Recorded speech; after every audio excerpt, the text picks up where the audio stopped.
Frankenstein was a creature made from various body parts. He was sewn together in all sorts of ways. He's been described as hideous.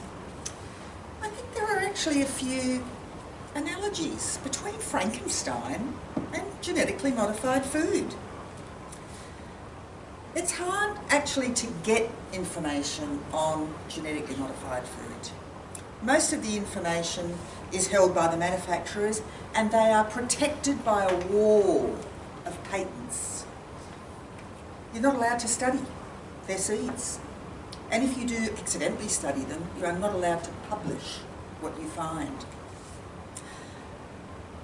I think it began, the whole GM food thing began about 1975 or 74 with Roundup, the weed killer. It kills weeds. And when it came into being, it was considered the perfect weed killer. The trouble is, the weeds fought back. They developed resistance and became super weeds. The farmers didn't like it, so they had to do something. They bought these new seeds that came into being. They were called Roundup Ready seeds. They were genetically modified. They could handle massive amounts of weed killer. And in a few years, by 2016, you needed 100 times more Roundup to do the same job as it did in 1975. These are huge amounts. But is Roundup itself a problem? Well, it appears to be. It's been associated with ADHD, disruption of the thyroid gland, vitamin A problems, autism. It leads to aluminium accumulating in the brain. It affects depression. It disrupts the serotonin production and does a whole lot of other things. It's a very, very, very long list, which I won't bore you with. Many countries are now banning Roundup.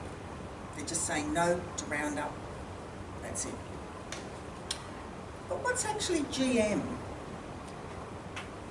Bacteria have DNA, just like corn and various other crops.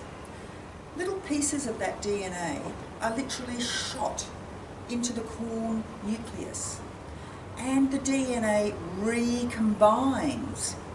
It's called recombinant DNA. It is a bit of a hit and miss affair. No one, even at Monsanto, and this has come out, no one knows where that DNA is going to land on the corn DNA strand. So a lot of odd things come out of this research, but obviously they choose the corn or the other crop that's going to do the job. Be resistant to pests, be resistant to Roundup.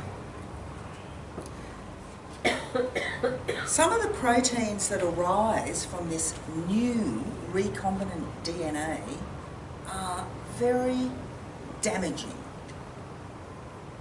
by causing allergies.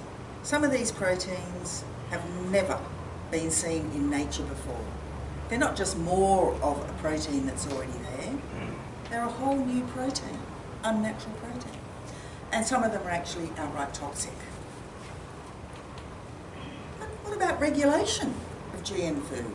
Surely someone's regulating it. Governments, World Health Organization, FDA, Food and Agriculture at the United Nations. Surely someone's regulating GM food. Well, not really. Monsanto is the biggest producer of GM seeds. They pretty much regulate themselves, as evidenced by spending tens of millions of dollars to make sure that foods that had GMO in them were not clearly labelled. The vast majority in America, it's an American company, although we do have GM foods here, vast majority of people did not want GM food at all, but at the very least they wanted it labelled clearly. There were all sorts of protests and marches, and there was no doubt that this is what people wanted. But tens of millions of dollars later, it didn't happen. Monsanto claims that their GM seeds are substantially the same as non-GM seeds. But recent evidence shows otherwise. Fortunately in Australia, and about 60 other countries, GM food must be labelled. And fortunately too in Australia, we have no fresh fruit or fresh vegetables that are GMO. GMO food will come from corn.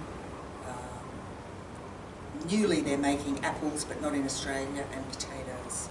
But most of it is corn and cottonseed.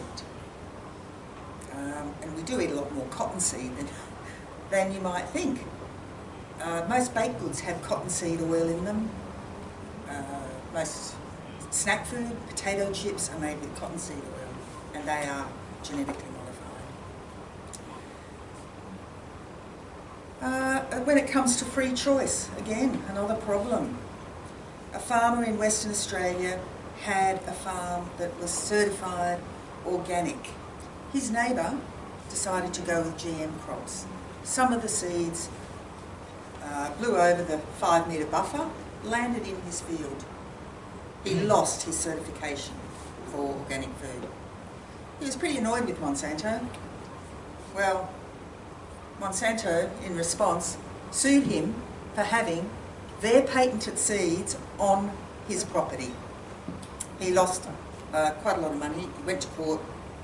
It went right through the process. He lost. The patent laws were just too strong. So I really do think that GM food resembles Frankenstein in many ways. It's man-made. It may have started out well, but the result has been illness and death in many species. And like Frankenstein, the creators seem to be a law unto themselves.